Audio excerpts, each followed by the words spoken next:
There's been a handful of stories recently, and they don't tend to actually come around in the public eye that much. They're always happening, but they're not necessarily reported in the standard kind of celebrity-based news environment that we live in right now.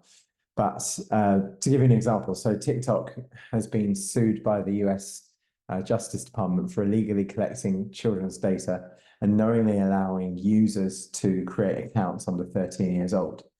At the same time, Meta, who owns Facebook, Instagram, WhatsApp, are paying a $1.4 billion settlement to settle the largest ever state-level lawsuit over illegally collecting facial recognition data.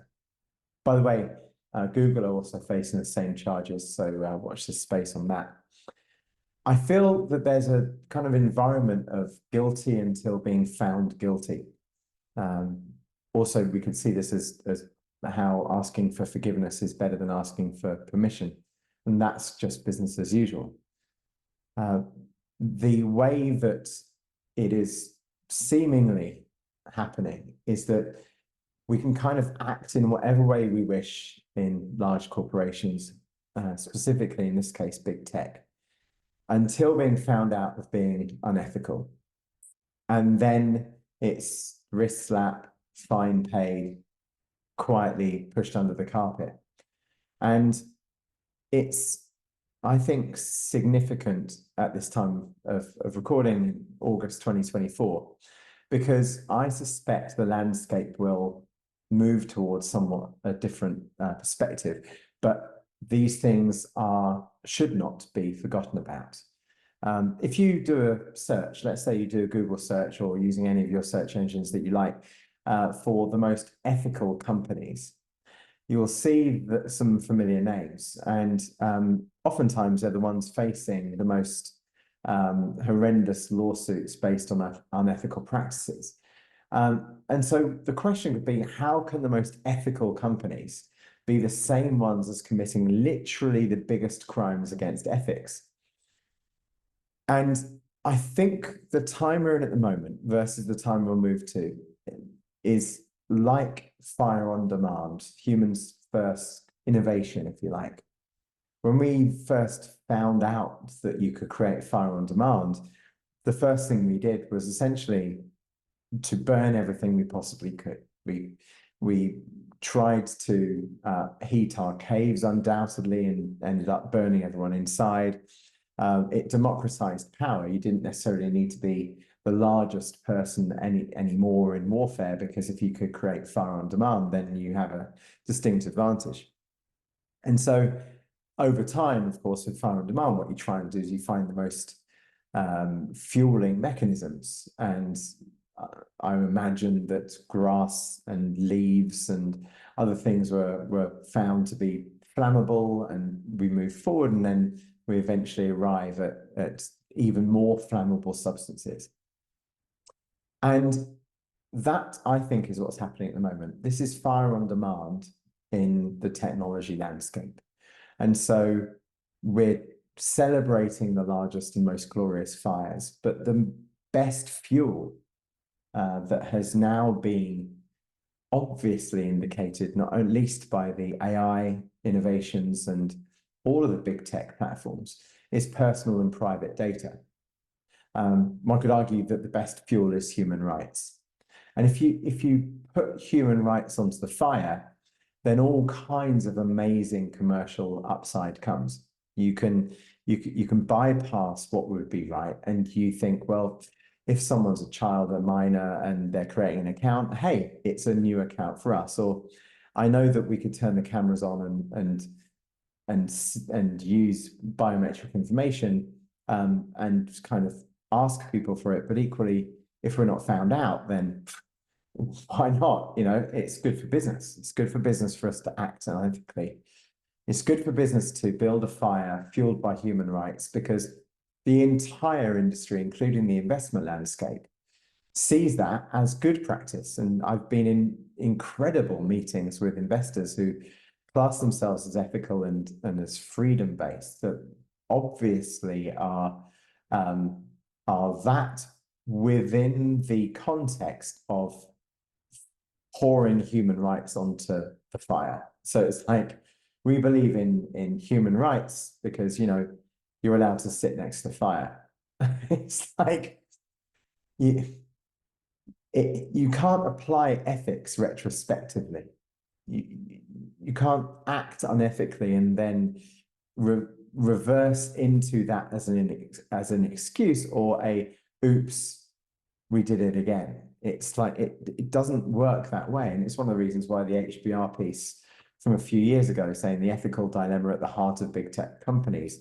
Well, the ethical dilemma is if it's great for business to burn human rights, then let's burn some more human rights. And by the way, it's worth noting that the companies publishing the lists of the most ethical companies are the companies that own the platforms of those companies on the lists published by those companies. So if you ask a bunch of people who own the company's platforms who the most ethical platforms are, then obviously the answer is those platforms, right?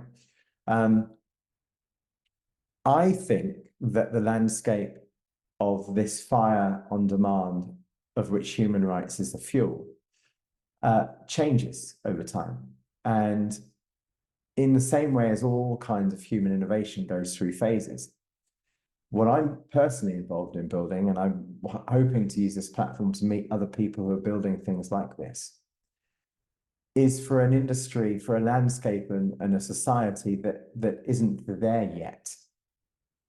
I'm building a landscape of essentially a radiator industry where fire on demand that's fueled irresponsibly is seen to be much more effective and more useful if it's fueled in a way that doesn't burn the thing that we're wanting to actually uphold after all.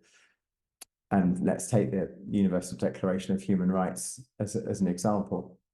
So we, I think, have to assume that there is a potential alternative of a different landscape where we can build a radiator, a contained heating mechanism without the sacrifice of burning human rights.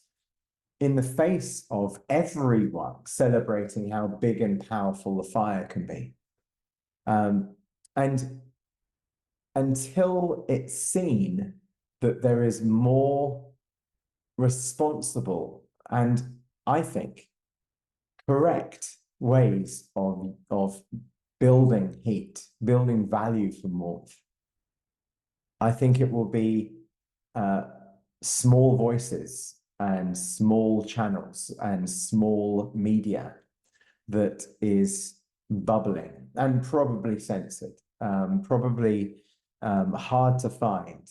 But that's, if it was a popularity contest, then that would be a problem. It would be like, what we need to do is be quiet on these points because we're going to be shut down. It's like, no, if enough people actually care about these points, then it becomes collectively meaningful and loud enough to point out that if human rights are the fuel on the fire itself is a significant human level issue. And it was amazing seeing, for instance, that some commentators who get this point still are within the loop of standing around a massive, beautiful, brilliant fire, but they kind of know that the sacrifice isn't right. But I bet that eventually the fire fueled by burning human rights will be seen en masse as abhorrent. And if I'm wrong, then that's fine. If there's 1% or one person that finds it not abhorrent, then that's fine. I personally think that there should be an alternative, and I'm involved in building for that landscape, not the current one, but the one that I think we arrive at. We can't retrospectively apply ethics to things that are unethical. We can cover it over, we can censor anything that says differently, but eventually what happens is that it's seen for what it is. And there is either a moral code or there isn't a moral code. And it doesn't matter how glorious the fire is. If the gasoline is human rights, it's no joke. And that's why this exists, is why I'm doing what I'm doing. But if you're watching this and this resonates, then please at least comment or follow, or if nothing else, that helps the algorithm.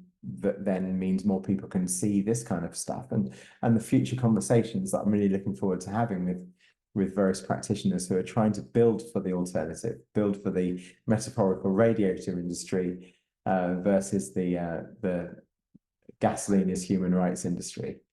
I think it's going to be an interesting journey, and I have absolutely no ambition as to how loud this gets or how popular it gets. I'm convinced it will never be very popular at all, because could you imagine someone standing around a fire in ancient times and saying, you know, I think there's probably a way of doing this that means that we don't burn ourselves while we're doing it. You'll be like, shut up, put more fuel on the fire. So anyway, doesn't mean it's the wrong thing to do. In fact, if nothing else, that means it's even more important. Anyway, thought I'd share that with you. I'll see you next time. Cheers.